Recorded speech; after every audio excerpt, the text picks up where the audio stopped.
Persembahan dan perpuluhan dapat ditransfer melalui BCA 857 050 5000 atas nama GBI Musi Palam Indah atau scan barcode QR kode GBI Musi Palam Indah. Tuhan Yesus memberkati.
Shalom Bapak Saudara, puji nama Tuhan, apa kabar semuanya? Berjumpa kembali dengan kami pada hari ini bersama-sama di Menara Doa. Dan saya percaya Tuhan akan memberkati kita bersama-sama. Dan Bapak Saudara yang selalu setia mengikuti Menara Doa, saya percaya Tuhan akan terus bawa kita lebih lagi. Dan Bapak Saudara yang ada di Holy Spirit Room dan juga Bapak Saudara yang mengikuti secara online, mari kita siapkan hati kita bersama-sama, kita datang kepada Tuhan. Kita minta biarlah Tuhan memberkati kita bersama-sama. Mari kita siapkan hati kita akan berdoa bersama-sama Bapak Saudara. Kami datang ya Tuhan, kami bersyukur dan kami berterima kasih untuk Tuhan yang baik dalam hidup kami. Bawa kami hari ini ya Tuhan, untuk kami terus mengenal Tuhan secara pribadi. Kami hidup di dalam kebenaran-Mu ya Tuhan. Engkau memberkati ya Tuhan seluruh kehidupan kami Bapa. Bawa kami ya Tuhan. Terima kasih Roh Kudus, biarlah Engkau berkenan atas doa pujian dan penyembahan kami. Biarlah ya Tuhan, Engkau berbicara lewat firman-Mu yang akan menguatkan seluruh kehidupan kami. Terima kasih Roh Kudus, pimpin kami ya Tuhan dari awal sampai pada akhirnya. Di dalam nama Tuhan Yesus. Haleluya. Mari kita siapkan hati kita bersama-sama Bapak Saudara. Ini doa kami ya Tuhan Yesus. Haleluya. Makasih Tuhan. Makasih Roh Kudus. Engkau baik buat kami ya Tuhan. Haleluya. Ku bersyukur padamu Tuhan atas kasih-Mu. Ku bermazmur bagi nama-Mu yang kudus.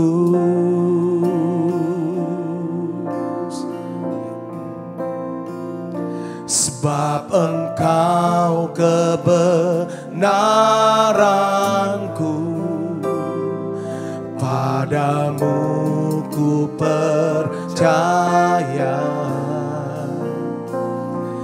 Betapa mulianya Tuhanku, ku rindu menyatakan,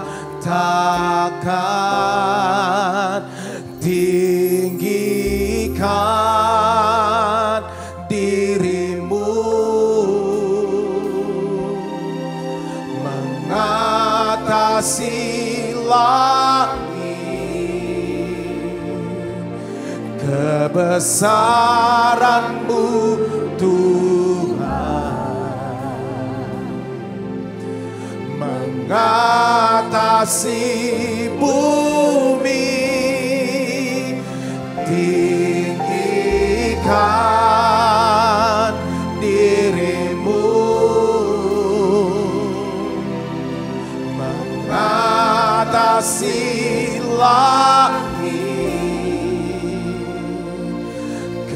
kemuliaan-Mu Tuhan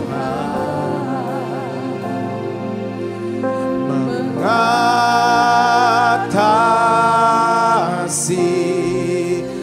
bumi. Mari dari awal katakan, ku bersyukur ya Tuhan, ku bersyukur padamu Tuhan atas kasih-Mu.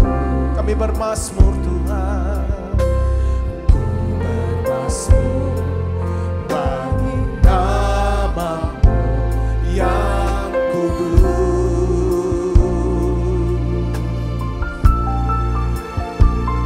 sebab Engkau kebenaranku,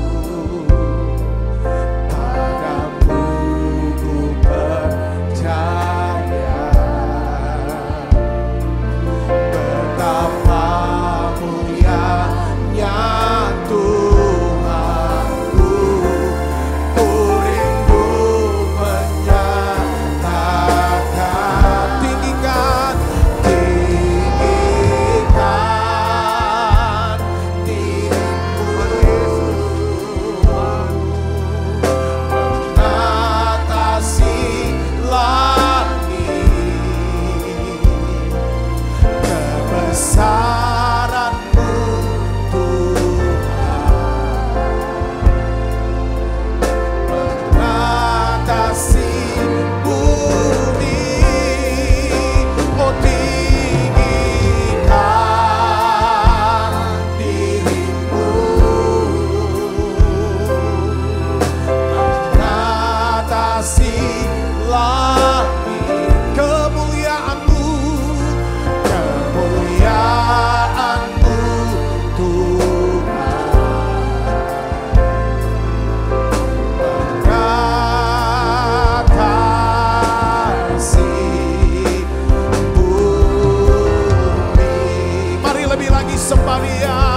Oh, tinggikan dirimu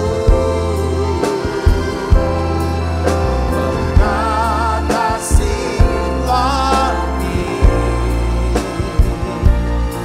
kebesaran-Mu Tuhan mengatasi bumi. Oh tinggikan dirimu mengatasi langit, kemuliaan-Mu, kemuliaan-Mu Tuhan. Haleluya, mengatasi bumi. Mari datang sembah Dia. Bapa, terima kasih ya Tuhan, biarlah kami hidup di dalam kebenaran-Mu. Bawa kami umat-umat-Mu ya Tuhan. Kami tahu ya Tuhan, berterima kasih untuk kebaikan Tuhan dalam hidup kami. Kami terus ya Tuhan bersyukur ya Tuhan, Engkau baik, Engkau luar biasa ya Tuhan. Tuntun kami, bawa kami ya Tuhan Yesus, dan kami dapat melihat janji Tuhan atas hidup kami ya Tuhan Yesus. Haleluya.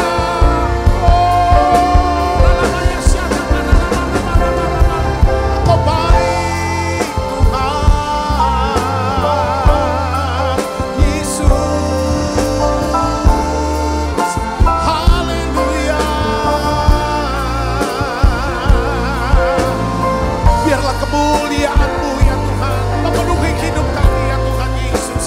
Terima kasih Tuhan. Mari angkat kedua tanganmu sembah Dia. Bersama-sama sembah Dia.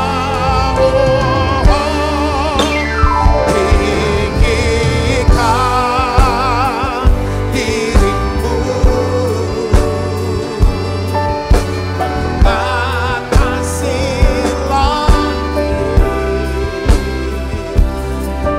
kebesaran-Mu Tuhan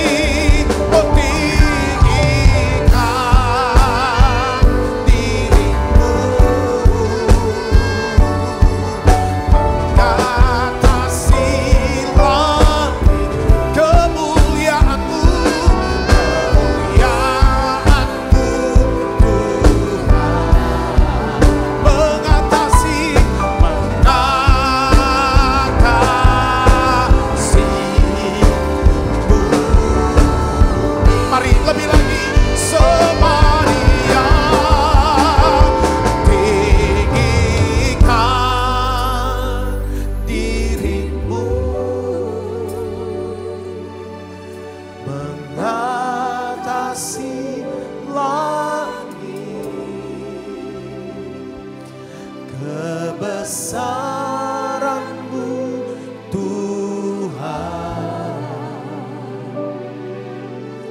mengatasi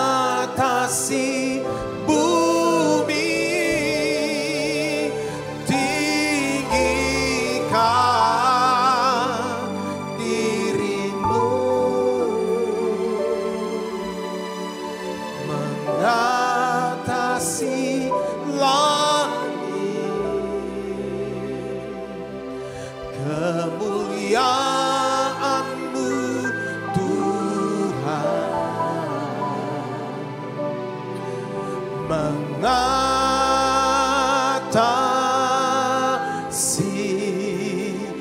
bumi, kemuliaan-Mu Tuhan, kemuliaan-Mu Tuhan. Mari katakan kemuliaan-Mu, kemuliaan-Mu Tuhan.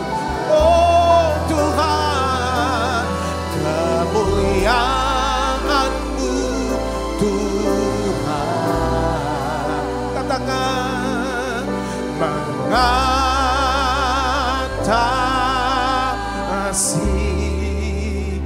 bumi.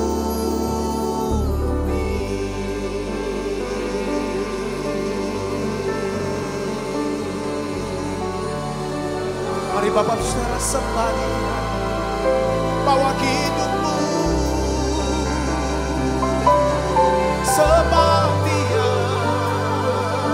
Kami mau hidup di dalam kebenaran, kami mau berjalan di dalam kebenaran-Mu Tuhan. Pimpin kami Tuhan, bawa kami ya Roh Kudus. Haleluya.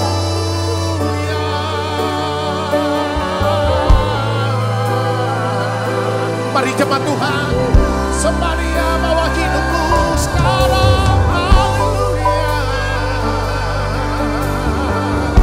Tuhan Engkau baik bagi kami selamanya. Oh haleluya. Engkau baik,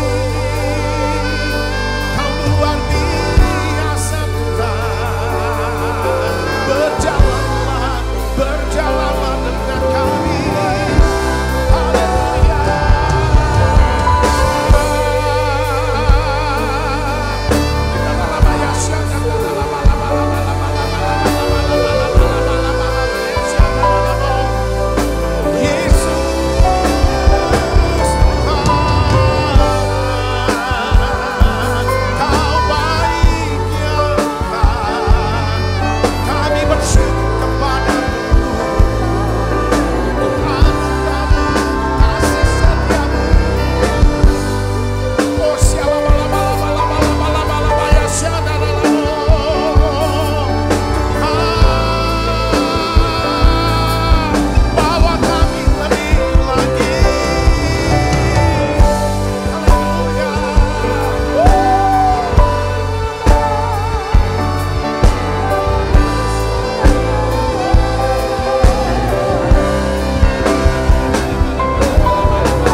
Betapa dahsyatnya kuasa-Mu dalam hidup kami. Hadirat-Mu memenuhi kami. Ya Tuhan. Yesus. Bawa kami mendekat kepada-Mu. Bawa kami kepada kebenaran-Mu. Mari.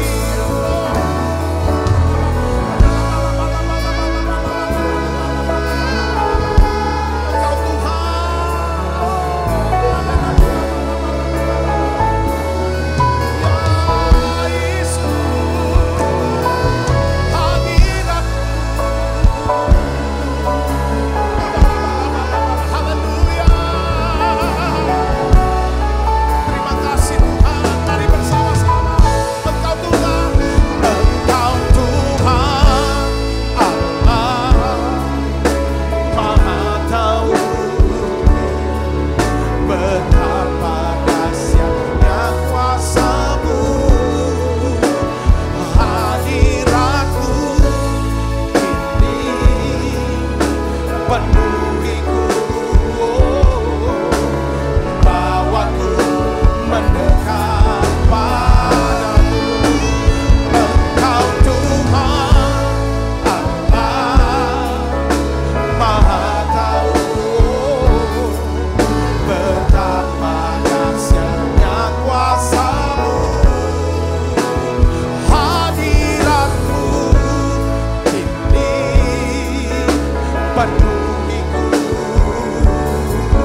Maha tahu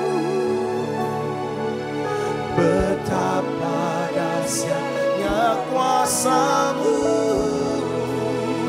hadirat-Mu kini penuhiku, bawaku mendekat padamu. Engkau Tuhan Allah Maha tahu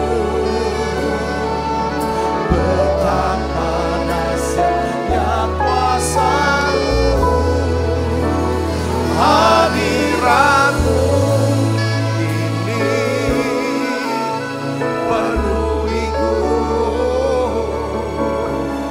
bawaku mendekat padamu. Tuhan, terima kasih. Ajar kami ya Tuhan, punya hati ya Tuhan, yang semakin ya Tuhan mengerti betapa Tuhan mengasihi kami. Ajar kami itu bisa mengerti betapa dalamnya kasih-Mu itu, betapa panjangnya kesabaran-Mu ya Tuhan, betapa luasnya ya Tuhan kemurahan-Mu ya Tuhan. Terima kasih Tuhan, terima kasih. Tuhan, terima kasih Tuhan pilih setiap kami untuk menjadi anak-anak-Mu ya Tuhan. Engkau memberikan kami semua kuasa sebagai anak-anak Tuhan. Beri kami Tuhan hati, ya Tuhan, yang punya belas kasihan. Ya Tuhan, melihat orang-orang yang belum percaya kepada Tuhan, yang belum diselamatkan. Berikan hati buat kami Tuhan, belas kasihan, kemurahan ya Tuhan. Untuk kami bisa terlibat ya Tuhan, berpartisipasi, mengambil peran dalam penuaian besar ini ya Tuhan. Beri kami kesempatan untuk bisa menabur ya Tuhan. Setiap benih yang Tuhan tunjukin buat kami, untuk kami tabur ya Bapa. Oleh karena itu Tuhan, berikan kami hati ya Tuhan, karakter seorang penuai ya Tuhan. Terima kasih Tuhan, terima kasih. Urapi ya Tuhan hamba-Mu untuk menyampaikan pesan firman-Mu dengan bahasa yang sederhana dan mudah dimengerti. Dalam nama Yesus, semua kita yang siap menerima firman, hati gembira, sama-sama katakan amin. Tangan yang meriah saudara, silakan kembali Ibu Bapak. Ya, shalom saudara. Hari ini saya ingin ajak kita untuk belajar dari seseorang yang bernama Gaius. Saya pelajari ini keren banget ya.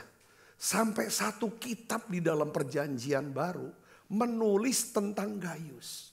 Tentang apa yang dibuat oleh Gaius. Ya saudaraku, saya berikan judul daripada khotbah saya hari ini adalah yaitu karakter unggul dari seorang penuai.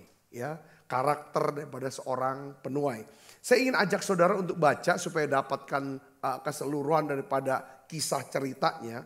Itu kita akan baca sama-sama surat Yohanes yang ketiga. Surat Yohanes ya, bukan Injil Yohanes. Surat Yohanes yang ketiga ya, pasal pertama ayat 1 sampai ayat yang ke-8. Kita akan baca sama-sama yuk saudara, sebelum kita akan mendengarkan daripada ininya. Kita baca 1, 2, 3. Dari penatua kepada Gaius yang kekasih dalam kebenaran. Saudaraku yang kekasih, aku berdoa semoga engkau baik-baik dan sehat-sehat saja dalam segala sesuatu, sama seperti jiwamu baik-baik saja. Sebab aku sangat bersuka cita ketika beberapa saudara datang dan memberi kesaksian tentang hidupmu dalam kebenaran. Sebab memang engkau hidup dalam kebenaran. Bagiku tidak ada sukacita yang lebih besar daripada mendengar bahwa anak-anakku hidup dalam kebenaran. Ayat kelima, saudaraku yang kekasih, engkau bertindak sebagai orang percaya, di mana engkau berbuat segala sesuatu untuk saudara-saudara, sekalipun mereka adalah orang-orang asing. Mereka telah memberi kesaksian di hadapan jemaat tentang kasih-Mu, Gaius. Baik benar perbuatanmu, jikalau engkau menolong mereka dalam perjalanan mereka dengan suatu cara yang berkenan kepada Allah. Sebab karena namanya mereka telah berangkat dengan tidak menerima sesuatu pun dari orang-orang yang tidak mengenal Allah. Kita wajib menerima orang-orang yang demikian supaya kita boleh mengambil bagian dalam pekerjaan mereka untuk apa? Kebenaran. Katakan amin. Jadi kisahnya ini adalah begini saudaraku ya. Sebenarnya ini adalah surat ya, surat ucapan terima kasih dari Rasul Yohanes kepada Gaius. Gaius ini sahabat atau jemaat atau mungkin salah satu penatua saudaraku daripada gereja ya kan di tempat itu. Nah kisahnya begini saudara. Jadi ada beberapa hamba-hamba Tuhan ya, beberapa penginjil ya yang kebetulan tuh melewati daerah daripada Gaius. Ceritanya gitu saudara, di mana Gaius tinggal. Lalu Gaius menyambut rombongan ini yang memberitakan Injil ini saudara dan memberikan mereka bekal. Ya, bekal itu bisa uang yang dia kasih, bisa makanan, saudara, supaya mereka bisa melanjutkan perjalanan mereka, supaya mereka bisa melanjutkan perjalanan untuk memberitakan Injil dalam keadaan yang segar, sehat, dan tidak kekurangan apapun untuk makanan. Nah, saudara, rupanya saudara, ya, apa yang dilakukan oleh Gaius, ya, ini menjadi sebuah kesaksian. Jadi para penginjil ini saudara-saudara ini yang buat Gaius tuh dia nggak kenal, makanya disebut orang kasing. Tetapi dia saudara seiman, saudaraku. Nah pada waktu mereka tiba di satu gereja, kumpulan orang percaya, mereka ini bersaksi. Mereka ceritakan tentang perbuatan Gaius. Ya bahwa Gaius lah yang membekali mereka, yang menyambut mereka, yang melayani mereka ketika mereka melewati tempat tinggal daripada Gaius. Nah rupanya saudara kesaksian ini didengar sampai ke telinga daripada Rasul Yohanes. Nah hari ini saudara, saya saya percaya bahwa walaupun kelihatannya simple ya, cuman satu pasal kok daripada kitab ini saudaraku. Tapi ada banyak kekayaan yang kita bisa belajar dari kisah ini. Nah saya mau nanya sama saudara ya kan. Kata apa yang diulang-ulang dalam surat Yohanes ini tentang Gaius? Kata apa? Perkataan apa? Kata yang diulang terus, saudara tahu nggak berapa? Sampai beberapa kali itu kata apa? Kebenaran. Ya kan? Ya kan? Dari penatua kepada Gaius yang kekasih, yang kukasihi dalam kebenaran. Bukan mengasihi di luar kebenaran, tapi dalam kebenaran. Terus dia bilang, aku tuh dengar kesaksian hidupmu. Bahwa engkau hidup dalam kebenaran. Itu diulang lagi. Dan aku bersuka cita. Ya kan, tidak ada sukacita yang lebih besar daripada mendengar anak-anakku hidup dalam kebenaran. Jadi saudara, saya percaya kalau kita sebagai anak Tuhan, saudaraku ya kan, mengerti bahwa ya fondasi panggilan yang paling utama sebagai orang Kristen adalah hidup dalam kebenaran. Dan kita pun senang kalau kita punya anak-anak jasmani, mereka semuanya hidup dalam kebenaran. Ya kan? Kita senang kalau lihat saudara-saudara seiman kita atau anak-anak rohani kita juga hidup dalam kebenaran. Jadi jadi kata kebenaran yang pertama adalah kok bisa ya seorang yang bernama Gaius namanya begitu dimuliakan, bahkan perjanjian baru menulis satu kitab hanya tentang dia, ditulis oleh rasul yang paling dekat, yang paling dikasih oleh Tuhan, yang dapat pewahyuan yang begitu hebat. Ini hal yang luar biasa. Jawabannya karena apa saudara? Yang pertama, Gaius hidup dalam kebenaran. Katakan amin. Saudara tahu, ya kan? Saya tuh mau saudara tuh renungkan tentang kebenaran ini. Ada Amsal tuh jelaskan tentang kenapa kok kita harus hidup dalam kebenaran. Saudaraku, jangan hidup di luar kebenaran. Coba kita baca. Amsal 14 ayat 34 kita akan baca sama-sama yuk saudara. 1, 2, 3. Kebenaran meninggikan derajat bangsa. Tetapi dosa adalah noda bangsa. Saudara bisa nangkep gak? Kalau misalnya kita bisa jelaskan ayat ini bicara begini saudara. Apabila saudara dan saya punya kebenaran, ya kan, berkata benar, berpikir benar, hidup dalam kebenaran, maka jalan hidup kita itu akan naik. Kita hidup dalam kebenaran itu maksudnya hidup dalam Kristus. Ya, hidup dalam kebenaran juga artinya kita hidup dalam panggilan Tuhan. Amin.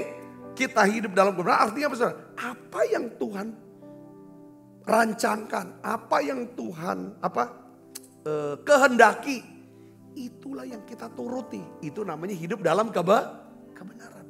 Kebalikan dosa. Dosa itu apa? Dosa adalah noda bangsa.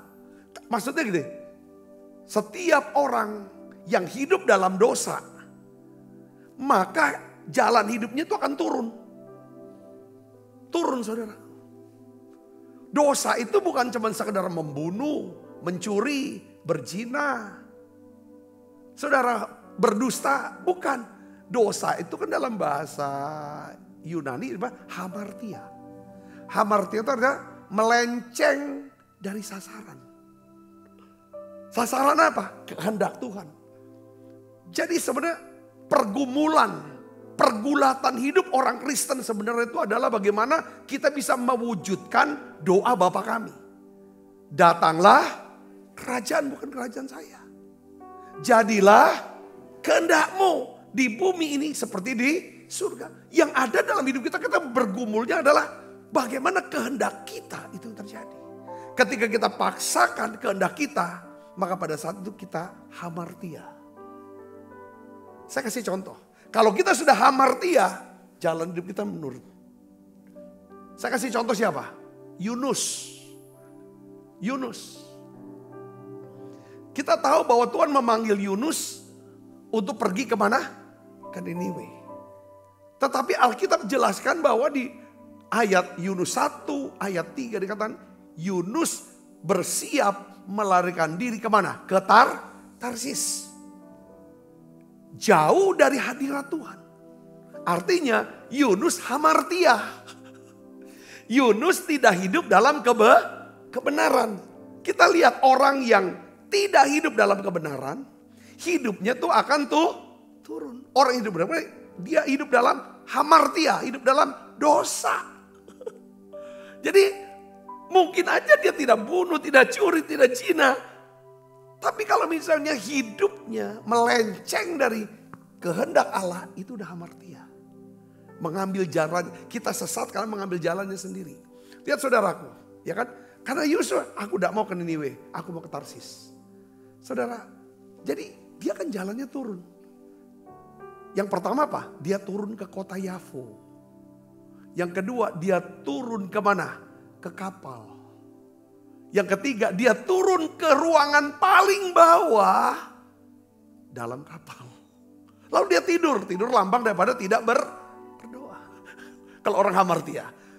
Dari di bawah kapal, lalu dia turun ke mana? Ke laut. Habis turun ke laut, dia turun ke dasar samudra. Oleh ikan besar. Turun ke terus. Baru pada waktu tempat yang paling dasar, baru dia kembali ke hadirat Tuhan.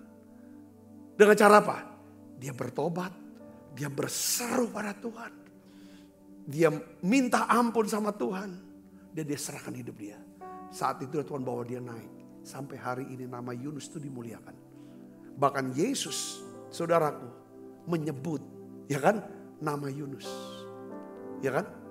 Tanda Yunus untuk kedatangan Tuhan. Saudara bisa ngerti? Katakan amin. Ya kan? Mungkin jalan hidup kita sekarang mungkin hamartia. Hamartia kita hidup dalam keadaan kita turun. Saya kasih lagi contoh. Amsal 4 ayat 18 sampai 19. Ini peneguhannya. Kita baca sama-sama yuk. 1, 2, 3. Tetapi jalan orang benar itu seperti apa? Cahaya fajar. Tahu cahaya fajar? Mulanya cahayanya nggak terlalu terang. Tapi ada cahaya yang kian bertambah apa? Terang sampai rembang tengah hari. Lalu dibandingkan jalan orang fasik itu seperti apa? Kegelapan. Mereka tidak tahu apa yang menyebabkan mereka waktu kita tersandung, jalan kita naik apa turun kalau orang tersandung? Turun. Kok turun terus? Tapi dia nggak tahu kenapa kok turun terus. Hamartia. Saudara sangat dikatakan amin. Makanya Tuhan bilang, di luar aku, kamu tidak dapat berbuat apa-apa. Jadi upah bagi orang yang hidup dalam kebenaran seperti Gayus. Saudaraku, orang yang hidup di dalam kebenaran, orang yang hidup dalam Kristus. Yang pertama adalah apa saudara? Allahku akan mencukupi segala keperluanmu. Menurut kekayaan dalam Kristus. Kalau kamu hidup dalam kebenaran, maka Allahku akan mencukupi segala keperluanmu. Saudara, katakan amin. Kalau kita hidup dalam kebenaran, kita bisa berkata apa saudara? Segala perkara dapat kutanggung di dalam Dia yang memberikan kekuatan padaku. Filipi 4 ayat 13. Ya kan? Terus kalau kita hidup dalam kebenaran, saudara, perhatikan, hidup kita akan penuh dengan rasa syukur. Dan rasa syukur inilah akan membawa kita ke jalan kemenangan. Katakan amin saudara. Ini kalau kita tinggal dalam, kalau orang yang hidup dalam kebenaran. Saya akan bacakan 2 Korintus 2 ayat 14. Tetapi syukur bagi Allah yang dalam Kristus adalah kebenaran. Saudara, jalan kebenaran dan hidup. Ya, selalu membawa kami di jalan apa? Kebenaran. Katakan amin. Nah sekarang saudaraku yang Kristus. Apa gambaran, apa istilah yang ditulis oleh Rasul Yohanes dalam hal ini oleh Tuhan sendiri, Tuhan diilhamkan oleh Roh Kudus. Perbuatan Gayus ini apa sih? Dalam pandangan Tuhan itu apa? Perbuatan Gayus di mana dia menabur, ya kan, memberi uangnya, makanannya, waktunya, segala hatinya. Sampai dia bisa diterima dengan berkesan banget dengan kebaikan. Orang tuh bisa memberi makan buat kita. Tapi belum tentu kita bisa berkesan sama dia. Kalau cara memberinya, sikapnya memberi, itu gak enak di hati kita. Betul gak saudaraku? Ya kan? Tetapi saya percaya Gayus bukan cuma memberi bekal uang. Memberi makanan buat mereka, menjamu mereka. Tetapi ada hati. Saudara yang keluar, ya kan, yang dia pikir hati yang apa saudara, yang baik. Makanya di sini dikatakan dalam 3 Yohanes 1 ayat 5, saya akan bacakan lagi. Saudaraku yang kekasih, engkau bertindak sebagai orang percaya, di mana engkau berbuat segala sesuatu untuk saudara-saudara, sekalipun mereka adalah orang-orang asing. Nah, perhatikan istilah. Mereka telah memberi kesaksian di hadapan jemaat tentang kasih-Mu. Baik benar apa? Perbuatan-Mu. Jikalau engkau menolong mereka dalam perjalanan mereka dengan suatu cara yang berkenan kepada Allah. Jadi rupanya saudara, perbuatan Gayus ini ya, dia bisa di mata Tuhan adalah satu perbuatan yang baik dan benar. Yang kedua adalah suatu suatu perbuatan yang berkenan di hati Tuhan. Katakan amin. Jadi saya melihat begini, intinya. Kalau kita hidup dalam kebenaran, kita akan menghasilkan buah-buah kebenaran. Ya, buah-buah perbuatan baik. Kalau kita tidak hidup dalam kebenaran, pasti nggak ada hal yang baik, nggak ada perbuatan baik yang keluar. Yang bisa nyentuh hati orang, saudaraku, sehingga orang ini bersaksi akan tentang kebaikan Tuhan melalui hidup kita. Gayus menabur benih untuk apa? Penuaian jiwa-jiwa. Saudara, di sini saudara ya, saya melihat bahwa Rasul Yohanes hendak berkata bahwa Gayus, kalau bukan kita yang nabur, kalau bukan kita yang nolong, kalau bukan kita yang mendukung, yang berpartisipasi, ya kan, kepada mereka, nolong mereka. Lalu siapa lagi akan nolong mereka? Tidak mungkin orang-orang yang tidak mengenal Tuhan. Mereka tidak dapat bantuan dari orang-orang yang tidak mengenal Tuhan. Gimana? Makanya saudaraku, ya kan, saya tadi pagi bicara di dalam menara doa sama para hamba-hamba Tuhan, para full timer, saya bilang begini, ya kan, kita tidak bisa mengharapkan, ya kan, orang yang tidak kenal Tuhan, yang tidak hidup dalam kebenaran, sekalipun dia orang Kristen, untuk dapat mendukung pelayanan kita. Itu poinnya. Kenapa orang tidak mau memberi, gak mau berpartisipasi dalam pelayanan, ya kan, gak mau beri waktunya, talentanya, kebisaannya, uangnya, untuk supaya bisa melihat pekerjaan Tuhan. Banyak orang bisa diselamatkan karena dia tidak hidup dalam kebenaran. Dia tidak akan pernah bisa bersuka cita melihat orang melakukan kebenaran. Dan dia tidak pernah tertarik untuk membesarkan supaya lebih banyak lagi orang yang hidup dalam lewat pemberitaan Injil. Jadi tidak mungkin dia tolong itu. Kalau bukan kita yang hidup. Makanya saudaraku yang kasih Kristus, sepanjang kita masih hidup dalam kebenaran, kita tuh gak akan pernah mau hitung-hitungan sama Tuhan. Kalau kita sudah mulai hitung-hitungan sama Tuhan, cek, jangan-jangan hamartia. Hamartia. Wah, gak ada waktu lagi. Wah, percuma lagi gini. Yang kedua, tolong kasih tahu dong gimana ini. Oh, gak bisa rahasia itu. Yang ketiga, ini lagi sedang dalam kebutuhan. Wah, aku juga masih kurang. Aku juga masih butuh. Rasul Yohanes dia berkata, kalau bukan kita, ya kan, siapa? Apa yang dilakukan oleh Gaius ini dipandang oleh Rasul Yohanes sebagai apa? Perbuatan baik, perbuatan yang benar, perbuatan yang berkenan di hadapan Tuhan. Jadi saya menangkapnya begini saudaraku. Ya, di surga nanti, saya percaya di surga nanti kelak, ya kan, buah dari penuaian jiwa-jiwa itu bukan semata-mata hasil daripada pekerjaan atau pelayanan satu orang atau 1-2 orang, tetapi hasil dari pekerjaan tubuh Kristus. Katakan amin.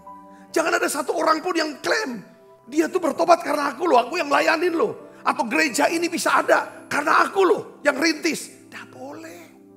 Oh, ini besarnya nih, dulu kan nggak ada apa-apa, pas aku datang baru besar. Udah bisa. Karena buah nanti yang kita akan terima, upah yang akan kita terima, itu hasil dari pekerjaan seluruh anggota tubuh Kristus. Kalau kita sudah klaim itu, kita sudah terima buahnya di sana, kita nggak dapat.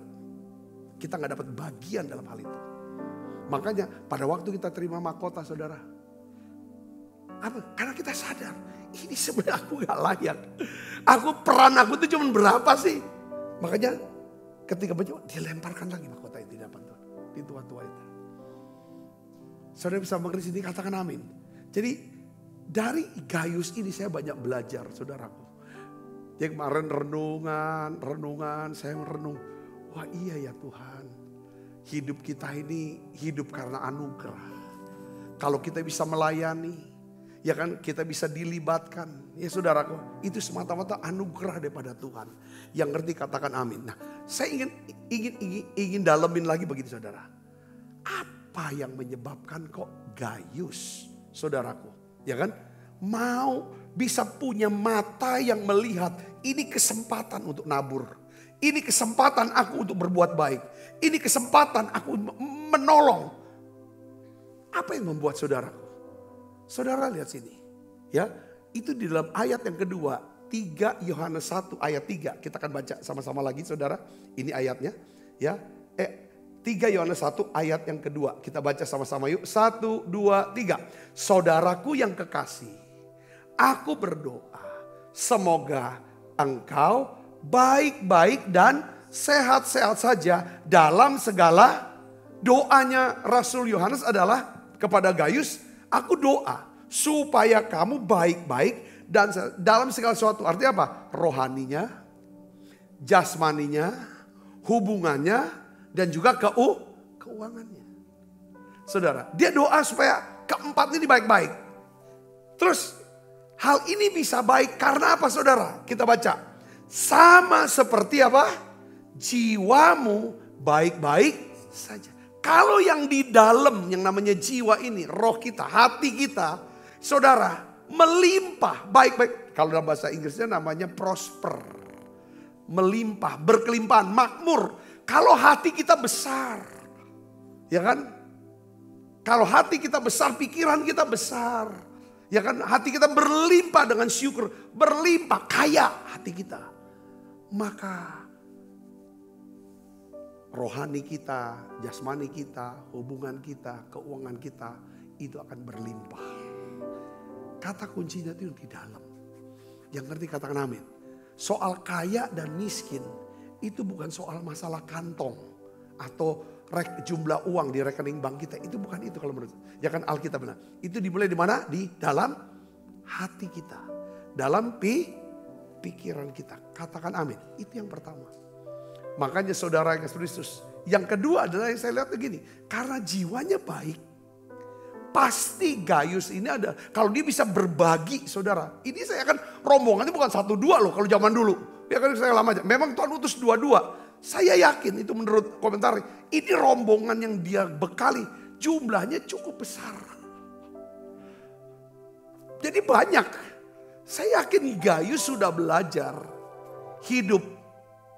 Ya kan? Ya hidup dengan apa? Rasa cukup. Dia sebenarnya hidup dengan rasa cukup dia. Jadi hidup berdasarkan kebutuhan. Apa yang dia butuh itulah. Kalau kita bisa belajar, kalau hidup dengan rasa cukup, hidup berdasarkan kebutuhan saja. Dengan baik saudaraku, kita akan bisa punya mata rohani. Untuk melihat kesempatan, mana roti untuk kita makan. Mana benih untuk harus kita tabur. Yang ngerti katakan amin saudara. Ketika kita sudah bisa punya mata, mana bagian yang saya bisa nikmati, mana bagian yang saya harus lepaskan, berikan supaya nama Tuhan dibesarkan. Pada saat itulah saudara, ya kan? Maka apa yang dibuat oleh Gaius itu yang kita bisa akan lakukan juga. Yang mengerti katakan amin. Ya kan? Kita bisa terlibat saudaraku. Ya kan? Kadang-kadang kita merasa, oh, waktu saudara mendukung ya satu pelayanan. Ya. Kadang-kadang kita bilang, dia udah gede kok gerejanya. Pendeta itu udah kaya, buat apa lagi kita sumbang, kita bantu. Sejujurnya saudara tahu, ya, saya ini, ya kan, saya dapatkan pengertian itu waktu saya dengar khotbah daripada seorang hamba Tuhan namanya Joyce Meyer. Dia berkata begini, kalau kita bisa ditaruh Tuhan untuk memberkati orang yang ada di atas kita, yang lebih besar daripada kita, ya kan? Kalau dunia berkata buat apa bantu yang ada di atas atau lebih besar dari kita, lebih kaya dari kita, dia sudah cukup. Tapi kalau Tuhan suruh kita lakukan itu, dia bilang, ya kan, itu akan membawa kita naik. Saudara tahu, ya kita sudah belajar ya kan, itu naik minimal selevel daripada orang itu. Bahkan bisa lebih. Karena Alkitab katakan Ibrani 7 ayat 7, katakan apa saudara, tidak dapat dipungkiri lagi. Tapi bisa disangkal bahwa ya apa, yang menerima berkat, yang memberi berkat lebih tinggi daripada yang menerima berkat. Katakan amin saudaraku. Itu yang pertama. Saudaraku, jadi saya tuh nangkep begini. Bertahun-tahun yang lalu, ya kan, waktu kita masih belum punya apa-apa, gereja masih kecil, kita tuh dapat ada tamu seorang hamba Tuhan yang punya karunia kesembuhan, urapannya dahsyat, saudaraku. Ini akhirnya jadi kawan baik sama saya nggak sebutlah namanya. Dari situ saya bilang, Tuhan, saya ingin punya pelayanan yang seperti ini. Ya kan? Gimana caranya? Saya bisa dapatin kasih karunia yang seperti ini. Saya dapatkan dalam kisah dari Filipi pasal 1. Jemaat Filipi mendapat bagian, turut mendapat bagian dari kasih karunia Allah yang diberikan oleh Rasul Paulus. Itu di Filipi pasal pertama. Jadi maksudnya apa Tuhan? Dia bilang karena jemaat Filipi bisa dapat bagian karena jemaat Filipi. Sekalipun dia jemaat yang miskin. Saudaraku, mereka menabur, memberi, ya kan, untuk Paulus, untuk pelayanan Paulus. Ketika mereka memberi untuk pelayanan Paulus, apa saudara? Pemberiannya diterima untuk makannya Paulus, untuk hidupnya Paulus, untuk perjalanan biaya untuk dia memberitakan Injil. Tetapi Tuhan, saudara apa? Pemberiannya diterima, tetapi saudara, spirit itu naik di hadapan Tuhan. Yang ngerti katakan amin, saudara. Dan Tuhan bilang, Tuhan mencium persembahan orang Filipi sebagai persembahan yang harum, yang kudus, dan yang berkenan kepada Allah. Lalu di ayat selanjutnya dikatakan Filipi 4:19, Allahku, kata Paulus, akan mencukupi bukan kebutuhanku, kebutuhanmu menurut kekayaan dan kemuliaan dalam Yesus Kristus. Singkat kata saudaraku, ya kan? Waktu itu kita punya uang kas, itu gak seberapa. Ya, saya minta daripada bendahara waktu itu, uang kas kita berapa, sisain aja sekian deh. Semua uang kas kita kasih ke dia.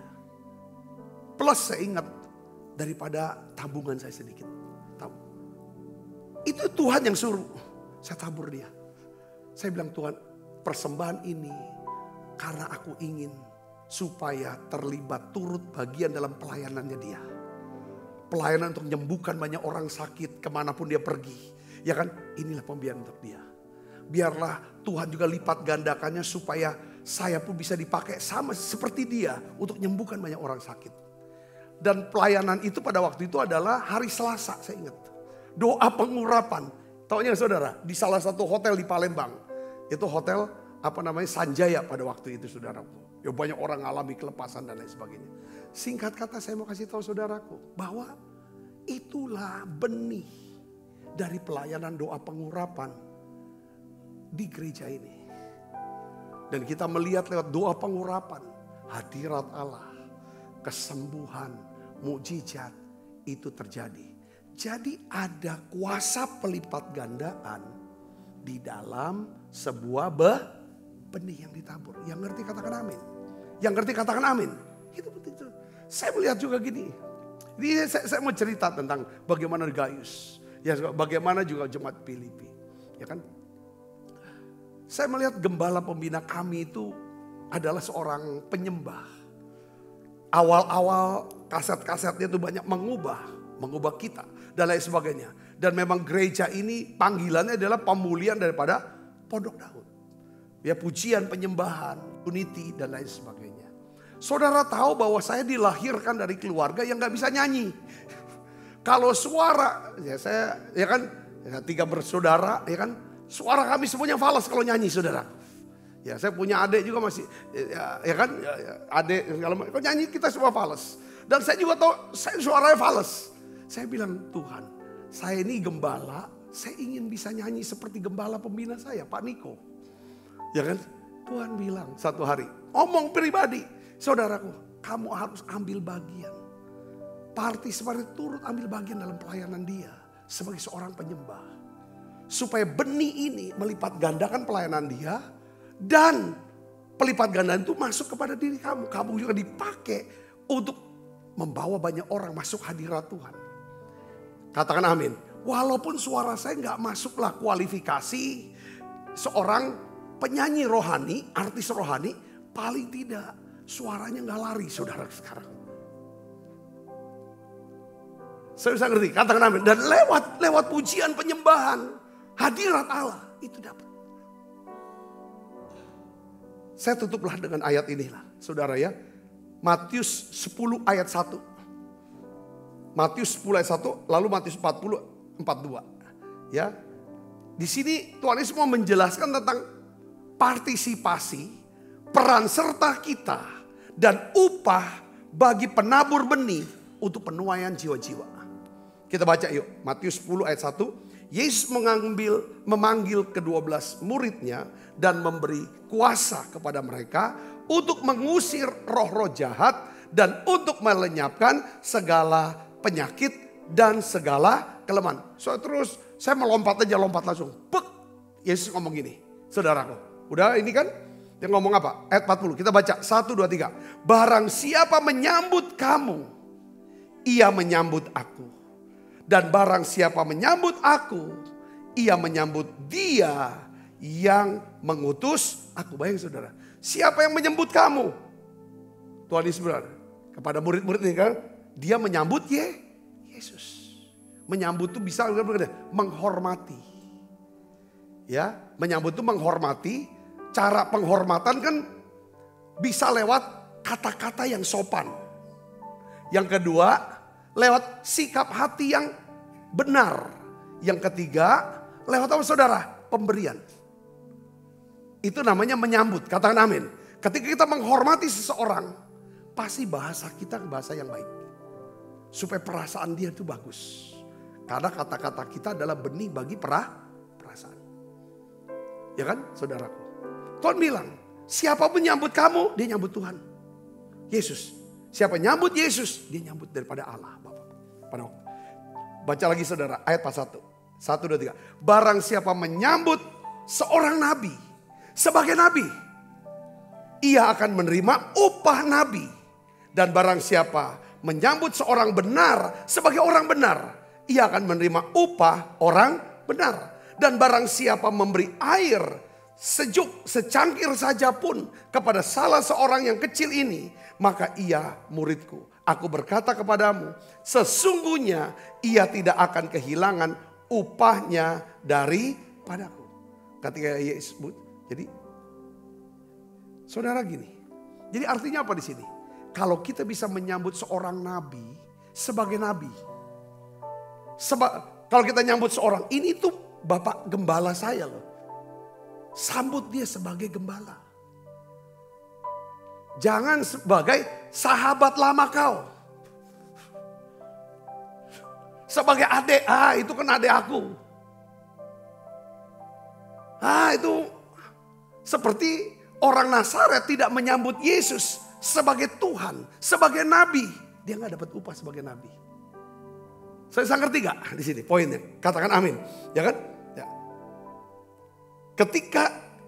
Jadi artinya apa? Ketika nabi ini dapat upah dari Tuhan nanti. Sorga. Apa yang Tuhan berikan kepada nabi itu, Tuhan akan berikan kepada kita.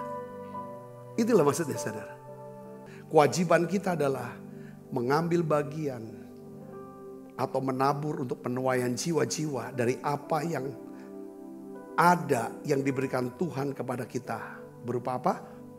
Waktu, talenta, dan keuangan. Jika kita melakukan ini, kita akan berkenan di hadapan Tuhan. Sebagaimana Gaius yang berkenan di hadapan Tuhan. Saya berdoa saudaraku, biarlah saudara bisa belajar tentang hal Gaius ini. Saya percaya mungkin nama kita gak ditulis di dalam Alkitab, kitab suci. Tapi nama saudara mungkin saudara tertulis dalam setiap loh hati banyak orang. Ya kan? Karena apa? Saudara hidup dalam kebenaran. Saudara mau menjadi penuai, menjadi penabur-penabur benih untuk penuaian jiwa yang besar. Semua perbuatan saudara, ya kan saudaraku, itu adalah berkenan di hadapan Tuhan. Mari kita akan bangkit berdiri, kita akan berdoa ya saudaraku. Kita akan siapkan diri untuk makan perjamuan kudus. Kalau ku hidup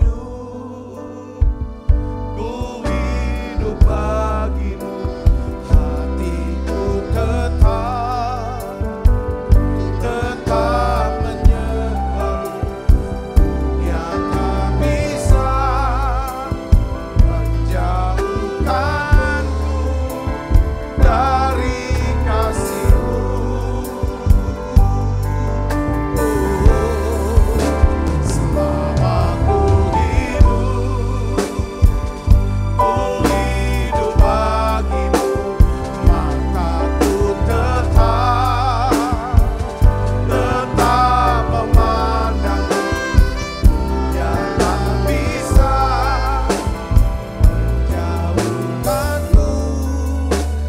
dari kasih-Mu. Sebab apa yang telah kuteruskan kepadamu telah aku terima dari Tuhan, yaitu bahwa Tuhan Yesus pada malam waktu istirahat mengambil roti. Dan sudah itu mengucap syukur atasnya. Ia memecah-mecahkannya dan berkata, inilah tubuhku yang diserahkan bagi kamu. Perbuatlah ini menjadi peringatan akan aku. Saudaraku, Bukankah roti tangan kita ada persoalan kita dengan tubuh Kristus? Mari makan dalam.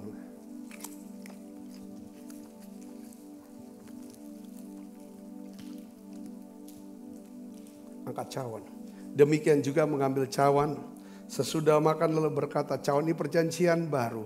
Yang dimeteraikan oleh darahku, perbuatlah ini setiap kali kamu meminumnya. Menjadi peringatan akan aku. Saudaraku, bukankah cawan perjanjian ini yang atasnya kita ucapkan syukur, ada persoalan kita dengan darah Kristus. Mari minum dalam nama Yesus. Terima kasih Tuhan. Terima kasih untuk anugerah-Mu. Haleluya. Terima kasih Yesusku. Terima kasih Yesusku. Puji syukur hanya bagi Tuhanku. Terima kasih Yesusku. Terima kasih Yesusku. Puji syukur hanya bagi Tuhanku. Terima kasih Yesusku. Terima kasih Yesusku. Puji syukur hanya bagi Tuhanku. Terima kasih Yesusku. Terima kasih Yesusku. Puji syukur hanya bagi Tuhan. Puji syukur hanya bagi Tuhan. Haleluya. Puji syukur hanya bagi Tuhan.